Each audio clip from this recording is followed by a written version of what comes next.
Hello and welcome back to the Chatco podcast, where I discuss media in the forms of reviews and topical-based discussions.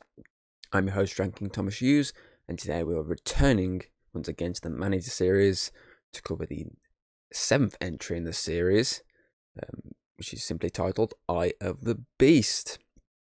Obviously, Eye of the Beast was released in 2007. Actually, on IMDb, it's the last entry listed as a 2007 release. The next one we'll be covering is from 2008. So it's our first one. So it's our last one being from 2007. So, 7 movies in. And this is our final one I can label as 2007. It's pretty crazy, really. But then again, Sci-Fi Channel, they like to churn out entries each year. So it does make sense that they'd be have like this massive backlog of movies, especially around that time, that they can just throw out all in the same year. Obviously, this time round, we're focused on a small fishing town that is at the mercy of a giant squid. And obviously, this time around, it was directed by Gary Yates, who had previously directed Maneater, which is kind of explains then why there is I think I've had at least 2 cast members that appeared in Maneater. It does explain that, and it also explains why this is very much a Jaws-inspired entry, because there's a lot of homage in this one, similar to Maneater, to Jaws. I mean, this one can't really escape it as much, because, it starts off with a character called Chrissy being killed. So did Jaws. It's about a giant aquatic beast like Jaws. Heck, really, there's even obviously the scene where they first start realizing, well, not necessarily when they first start realizing, but when they realize, oh yeah, okay, because obviously in Jaws, when they found Ben Garner's boat, that's when they realized we have a bigger problem than we originally thought. And this one, when they find the opening scene's boat destroyed, that's when they realize, okay, something's a bit fishy here. That was a really bad joke, but you get my point. So obviously, there's a lot of little homages. Plus, the main character of this movie is very much a Hooper type character. Obviously, Maneater had its Quint in the form of that British hunter character, who's like probably the best character in that movie. This time around, obviously it's Hooper. So then that one, I say, yeah, Quint and a Brody type character. This one, you have a Brody and Hooper character. So neither one can find a way to have all 3. And obviously, talking about established, obviously our Hooper character this time is obviously time around. Our established star is a late 90s, early 2000 star, obviously James Van Der Beek, who is better known as Dawson from Dawson's Creek. Other than him, though, obviously I did have a nose for the rest of the cast, and it's another one where there's not really anyone who's jumping out of the page at me. No one who's done anything worthwhile. I mean, similar to Crocker, really, there's like 1 or 2 that you look at and go, okay, yeah, there've been like 1 or 2 things here and there, but nothing massive. It's interesting as well, this one, obviously, because they went for more of all the other ones, when they've gone for an established star, they went for more of a established movie star, really. Say, Lance Henrik, Gary Busey, F. Murray Abraham. Obviously, this one kind of goes in the route of Something Beneath, which I've made a few references to that movie within my notes. Because it's another movie that has to try and find a way to utilize its creature without actually putting it on screen. Obviously, that one went for an established TV star as well. At least this time around, they went for an established TV star who, at this moment in time, doesn't have a lot of negatives. Since obviously the one who did obviously Something Beneath, some of his more political choices as of late have been not the best. But but yeah, so obviously this one went for more of a late 90s TV star, which is a bit different. And, he's not too bad in this as well. He's not that bad. But I say, no one else really jumped out the page at me. I mean, anyone I've really noted, got, I'm going to use my notes on my phone actually, because I've put it on a Word document on my screen, but I had to zoom out just so I can fucking fit it on my screen, and I can't read what the fuck it says. The writing's too small, and it's too early in the morning for me to try and actually read it. What's her name? Alexandra Castello, who obviously hasn't really done anything massive, but she's been in like a few episodes of TV shows throughout the years. I mean, the ones I noted were two Amazon shows. Obviously, she's in the episode of The Boys and Reacher, and apparently she's also in an episode of Gen V. Other than that, the only one that really sparked my interest is someone who actually had like a very bit part in this. Like, he's literally in one scene when he comes into it, the next scene he's in it, he's out of it basically. There's an actor called Rick Skeen, is that how you pronounce it? Skeen? Who is listed actually as the movie's stunt coordinator. And there's a couple of films that I've noted that he is a stunt coordinator for, which includes Wrong Turn 4, ATM, Silent Night, Cursed Chucky, Grudge, and more recently Nobody 2, Clan in the Cornfield, and the upcoming remake of Silent Night, Deadly Night. So he's the stunt coordinator on both remakes of Silent Night, Deadly Night. But yeah, so there's not really anyone massive in this one. But compared to the last movie, Croc, which was the exact same sense of no one really massive, this time around the acting isn't actually that bad. The acting is actually pretty decent in this one. It's actually something beneath. It's probably the better acting in this series up to this point. And I kind of needed it because obviously this being a micro-budgeted Jaws, it heavily relies on dialogue-heavy scenes rather than creature action. And as I say, it's obviously something beneath as well. This is one that my memory on it is not there. I remember little bits, mainly from the compilation trailer they used to do for multiple entries in the series. When obviously I don't know if it was like the DVD release or something. They used to obviously have like a compilation trailer of like scenes from different entries in the movies, and I remember that a couple of shots from the finale being shown. So that's all I really remember about this one. This is one that, as I say, I don't remember, and that is probably a good thing because I like it when it's a film that, like this one, is obscure, that I don't really remember too much about, because it means I'm going into this kind of fresh, essentially. It's basically like rewatching it, like first time watching it. Sorry, so I'm fine with that. But so obviously this movie isn't actually that bad. My main complaint with this movie is not enough squid. The squid action is bare minimum in this. Obviously all you get really is a couple of tentacles. Obviously one during the opening, one a bit like around the outer mark, I think I noted, and then during its final act, that's where they save a lot of the squid action for. And so all they use for that really is a giant tentacle. That's all this movie really gets, apart from two shots really. There's a shot where you see someone get killed off screen. You see the shadow of the squid swimming back out into the lake, and then in the finale, when it comes to the kind of like something beneath, where when they finally encounter the beast and see this monster, you see this giant CGI squid rise up out of the ocean. And the first shot isn't bad. It's the second shot when you see its eye. I'm just like, CGI isn't that best, and I can kind of see why they kept it bare minimum for this one. It's literally just like something beneath, where the CGI is just meh. But obviously they do a good job hiding that badness within its dark ending.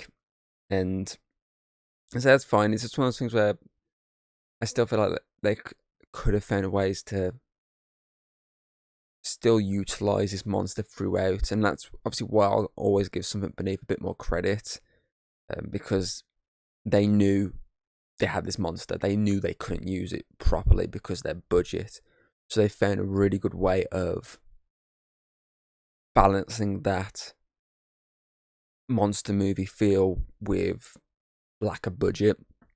Whereas this, they could have took a few more notes out of the Jaws playbook and maybe had like a couple more shots throughout to show off this monster. Whether it is, say, it's another tentacle scene or the silhouette of the monster, that's obviously what they could have done to try and show it off a bit more, but they don't really. You literally get your opening kill sequence. You get, within the next maybe 15 minutes, like another scene. And then realistically, it's not till about the hour mark we really get anything substantial.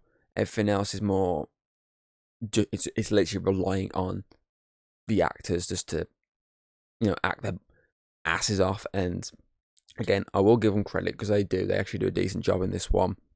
But I say it's just one of the ones where you're looking for a creature feature. There's not enough creature on this. But I say, if you're looking for one where that it's not like this cheesy, really bad acted one, then it is up your alley. It's one of those ones where it's in the middle because of these two factors. What else have I got on my notes?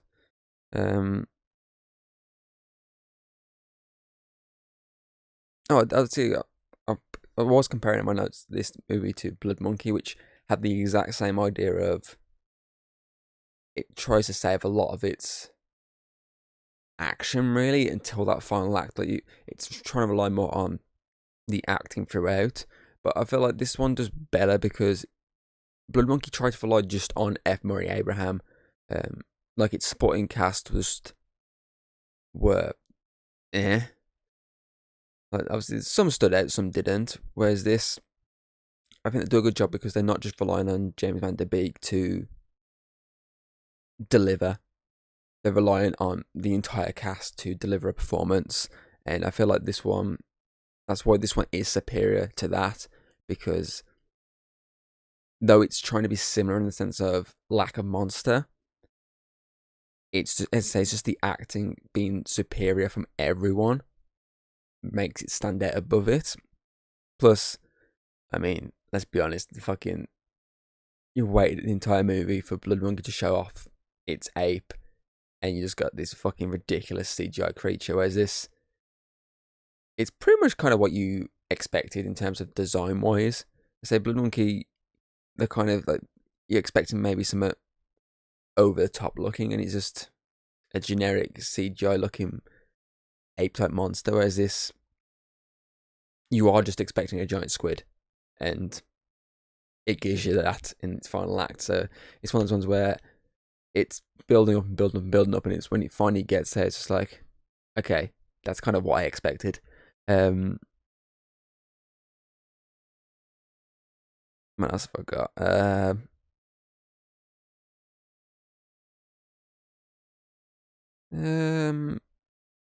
So obviously sticking with obviously the acting, obviously is, but I feel like especially after Croc, it's difficult to go any lower because, as I say, Croc had like one or two performances that were okay, and everything else was just bad. And I say I rewatched that twice before recording for it, and the acting in that one was just so shit. I was like, fuck, I forgot how bad that was in terms of the acting. I mean, not the movie itself. The movie itself was fine enough. It's just literally the acting. So I feel like it's one of those ones where you could stick anything on afterwards and go, obviously, even if it's got bad performances, it's still going to look better than that one. But I feel like this one, it's not that case. It generally isn't that case. The acting is pretty decent. I mean, in terms of special effects, so they save the CGI stuff till really the end, and I say it's not the worst, it's not the best, it's passable. I say it relies more on its practical effects, specifically just this tentacle, which is fine enough. I mean, you see it enough to realize that, to get a good scope of what you get into. Like, I mean, they didn't have to put much budget into it. It's just one tentacle. They can use it over and over and over again, and that's what they do with this movie. They just use that exact same tentacle over and over again, which is fine. I mean, let's say that's the only problem with them, with it being this giant squid monster. It's something they can't do much with. I mean, it's kind of like a shark, really. You can't do too much with it, but obviously, I feel like with a shark, you've got the added bonus of you can do a lot of the what's referred to in the breach with the fin. Oh fuck, it's in the game Maneater. I can't remember what it's fucking called. But obviously, you can do a lot of shots with obviously showcasing the shark's fin or it swimming around. Whereas really, you can't do too much of a giant squid. I mean, to be fair, you can't even do too much. Obviously, you can do a bit more with like the attack scene, because obviously you can do it, obviously, because it can come out the water, whereas I say with a shark, unless it bursts out the water, it can't do much. So you can kind of do a bit more with like the attacks from the tentacles. Maybe see a scene where like shove someone in its beak, because obviously squids have beaks, don't they? I think it's called, they refer to it as a beak with a squid. I don't know too much about fucking giant squids. I think I've only seen a couple of movies about giant squids, so I can't really say too much. So I mean, they can do a little bit more, but so I think they can't do as much in terms of build up. I say with a shark, you can do a lot more focusing on that fin. Whereas this, I mean, you can't really do much. It'd be a bit weird to see this tentacle sticking out the water coming towards you. But I feel like maybe you can do like some shadows in the water as it's swimming. I mean, they do one shot early on with that. I kind of would have liked a few more of that throughout. But let's say it's just one of those ones where throw more squid throughout, even if it's not the tentacle, if it's not the CGI, I'd just take a silhouette swimming, and that'll do me fine. But I say it's I think where this movie suffers and doesn't suffer is its middle act. I say it doesn't suffer because the acting, it's just suffering because of it spaces out the creature stuff a bit too much, and that's where Jaws did it right. It spaced it out just the right amount where when it obviously happened again, as it wasn't frequent, but it was frequent enough to keep you invested in the movie. Plus, it had a lot of tense moments, whereas this didn't. And I feel like that's what it could have done more with, was some of these tense moments of building up this squid attack. Let's say, obviously, the opening's alright. The opening's pretty interesting, because it does draw you in. As I say, you got obviously you see the tentacle, you see it attack obviously a boat, and you're like, okay, they're going out in the opening here, and it's always good with a movie like this to have an opening kill, and obviously it's shown on screen. Obviously, whereas with Jaws, obviously being this mysterious force, you're getting straight into this. It's a fucking squid. Sorry, you've seen this tentacle burst, obviously come out of this water, touching this woman's leg for some reason or another, and then just crushing this boat. So at least you know what you get into. I say it's a very tense opening. Obviously it has a Jaws memorableness to it, but obviously at the same time, at the same time, I kind of had a Deep Blue Sea vibe to it, which obviously opened with the boat in the night, people, music playing, bit of a make-out sesh going on. It had that vibe to it, and then obviously it has the slow tenseness of, did you just hear that noise? And then it's striking, so it has that to it. So it has a decent opening. I will give credit to the opening. It does show you what you're going to get into with this practical tentacle that's going to be attacking, and obviously it just shows you what you're going to get into. But at the same time, the tenseness before the attack that's not something you get throughout this movie. So maybe not this. Maybe if you, I don't know. That's the problem with the rest of this film. That is that lack of tense moments before the attack happens. But I say this opening has it there. It has the tenseness. It has the attack. It's just maybe the rest of the movie could have learned from this opening a bit more. What else have we got here?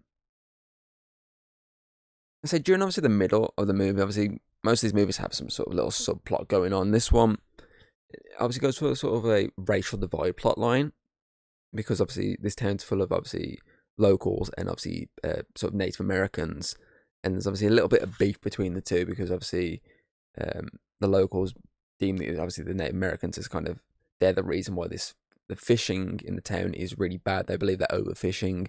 So there's a lot of hatred between them, until they need to come together and unite to take out this giant squid. So obviously there's these moments where you're seeing obviously people being essentially racist towards their fellow man, and so that does bring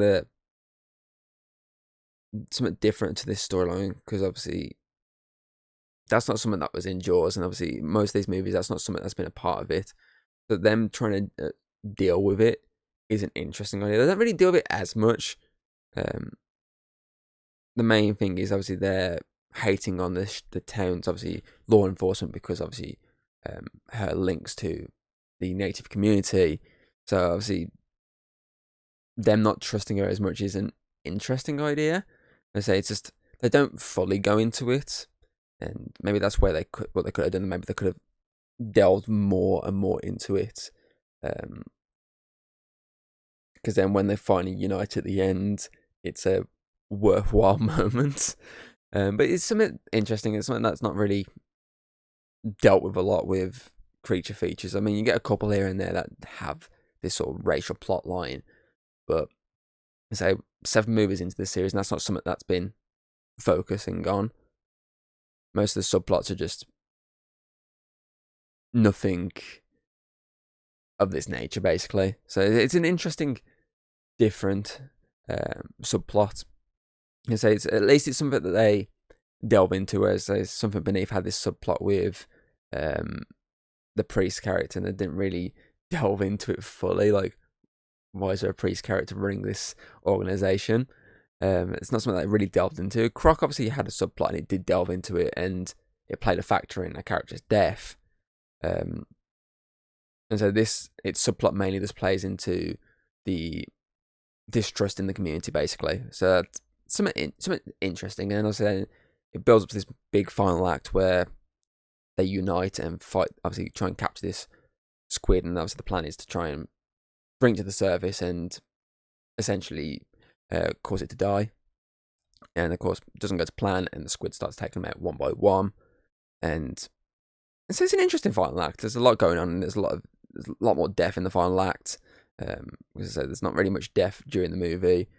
You got 3 kills before this final act, and so then it saves all its action for this moment. And it's one of those ones where, again, maybe that's where it could have learned. It could have had maybe 1 or 2 more deaths placed throughout the movie to build up to this, obviously before you get to this final act. And yeah, I don't mind having this body count in the final act, but it's just that this feels like it's making up for the lack of body count prior to the final act. So I still think it's an interesting final act. As I said, there's one character that's quite he's one of the jerk, obviously, fisherman characters. I mean, there's a bit where he has his blade and he starts fucking just hacking away at the fucking squid, which is pretty badass scene until obviously he gets killed.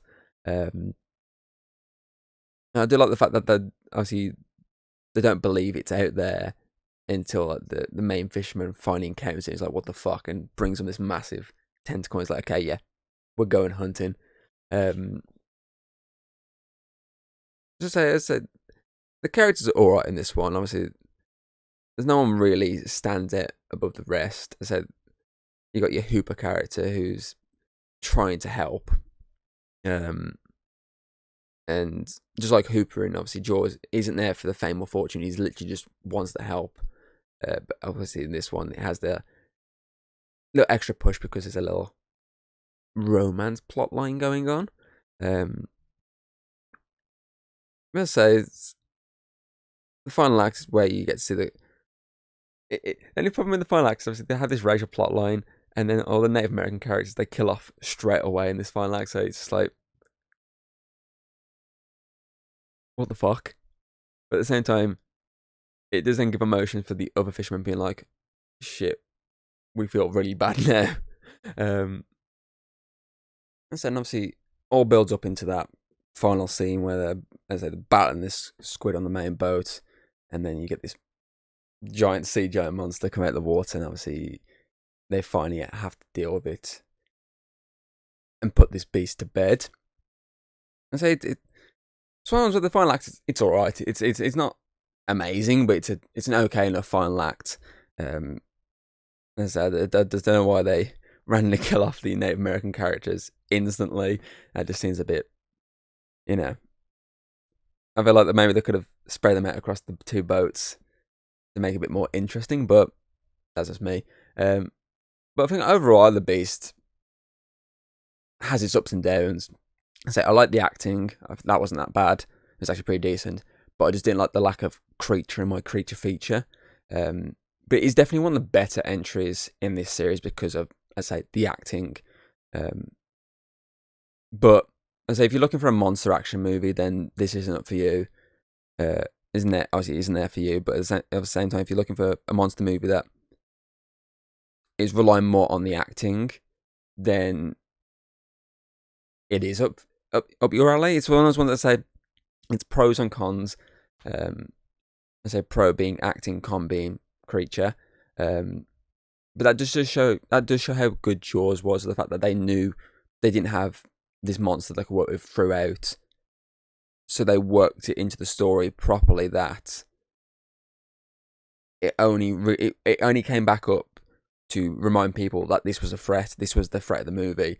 That maybe that's where this could have took as some more notes out of the Jaws playbook and just had the creature pop up a couple more times just to remind people that it is a fucking threat. But as I say, it's fine enough to get through. As I say, because of the fact that the acting isn't bad, it's not cheesy, it's watchable. So I feel like that's my main improvement. Is to say a couple more scenes with the monster throughout. To say whether it's just a silhouette, someone's seen it in the distance. I mean, I would have took like a scene where someone looks overboard and you see the eye open up. That would have been fucking amazing. And say, or like another kill or two. Just play some throughout that middle portion where there's not much going on. Just to remind people that this is your monster. This is a threat. That is literally my main improvement. And that would have probably got it up to a 6, maybe even a 7 actually, if the scenes were good enough. But I feel like just because it's literally just seeing a tentacle over and over again does hamper a thing. Obviously does hamper the score a little bit. And so you just want them, obviously a reason for them to push to investigate the lake more. And so they get that scene about the hour mark, but it's just getting to that hour mark is the problem. But that being said, I do think it's watchable, and I would say I'd give either Beast a 5 out of 10. So the series is definitely moving in the right territory. That's 3 in a row I've given the mid-card approval to, and that's all I wanted with these movies. I've been saying every time that's all I want. So I'm happy that 3 times in a row now we've had this 5-star. But as I say, a couple of tweaks and you could be going even further.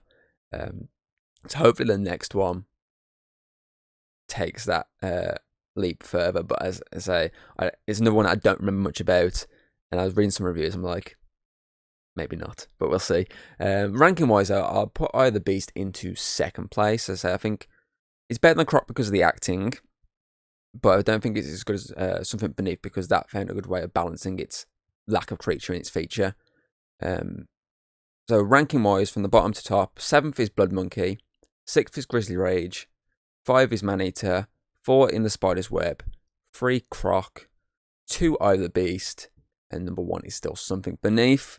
Obviously, if you've seen Something Either Beast, put your thoughts on it in the comments below.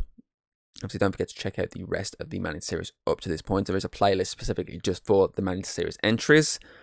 Obviously, you can check out the podcast on Spotify, Apple Podcast, Audible.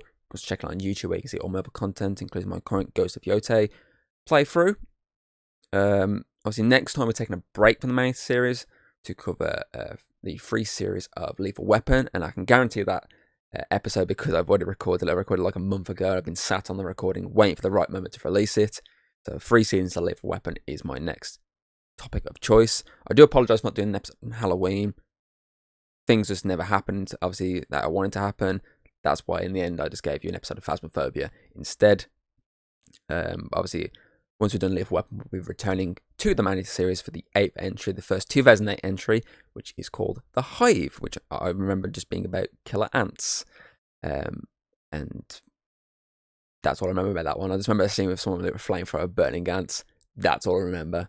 Again, that's just from that compilation trailer I remember from years ago, when they obviously was like, here's the Man series, this is what you get into. That's literally all I remember about that movie. But other than that, I think that pretty much covers everything. So, yeah. I'll see you next time. Goodbye. If you like what you've seen, don't be afraid to throw us a little like and subscribe. That's always very appreciated over here. And, well, I'll see you on the next video.